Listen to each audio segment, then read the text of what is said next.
on them. It was up to the Holy Spirit to decide what gift this person was. That's a good point. I like that. Yeah, that's a good point.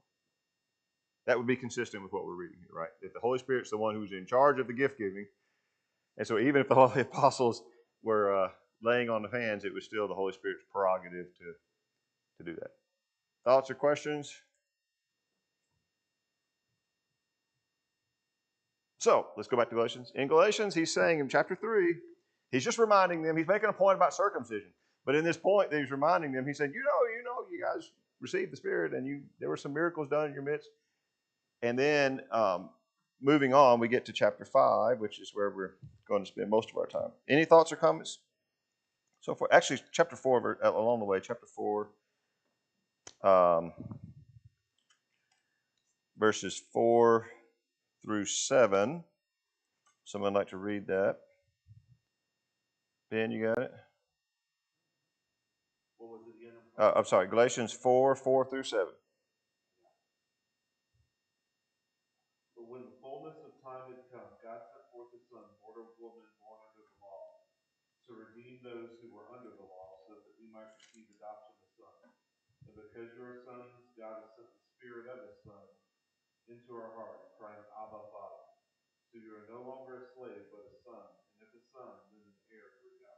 Now, this brings up the interesting question that I think, I want to say it was correct, but I'm not sure. Somebody asked about, what about these verses where it says the Spirit of Christ and the Spirit, versus the Holy Spirit? And this one says the Spirit of His Son crying, Abba, Father, which is what Jesus said, right? Jesus said those words. And now we have His Spirit in us, and we cry, Abba, Father, because we are adopted children of God. Is the Spirit of Christ different from the Holy Spirit, and I don't know.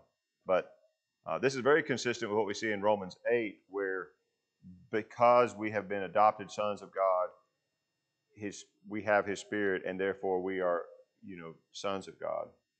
And that's what he's saying here. And it's, given that God is one, the Father, the Son, and the Holy Spirit.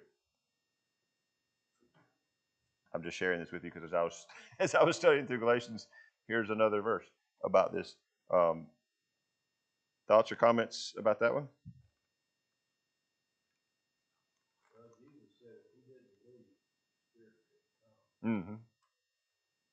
So Jesus had left, that would have precluded the Holy Spirit coming. Yes.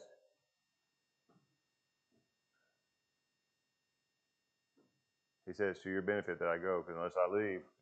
Then my question is, conundrum if you have the Holy Spirit and the Spirit of Christ at the same time. Yeah. I don't know. I understand the question. I don't know what to say.